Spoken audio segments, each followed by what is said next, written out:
बालमेळावा आयोजित करताना आम्ही एक लक्षात घेतलं की सर्व मुलींना आम्ही आज या खरी कमाई अंतर्गत सहभागी करून घेतलेले आहे आणि यामागचा उद्देश असा की महिला सक्षमीकरण आपण नेहमी म्हणतो की महिला सक्षम झाली पाहिजे, महिला बळकटीकरण झालं पाहिजे. कारण आपण बघतोय की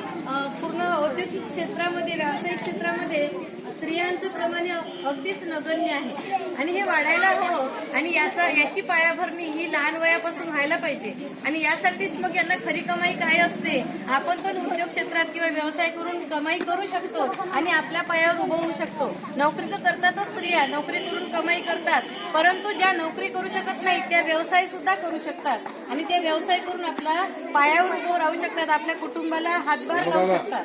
शारीरिक श्रम हे आपण करतात किंवा कोणी करू शकणार नाही, परंतु आपल्यामध्ये जे कौशल्य आहे आणि स्त्रियांमध्ये खूप चांगलं कौशल्य आहे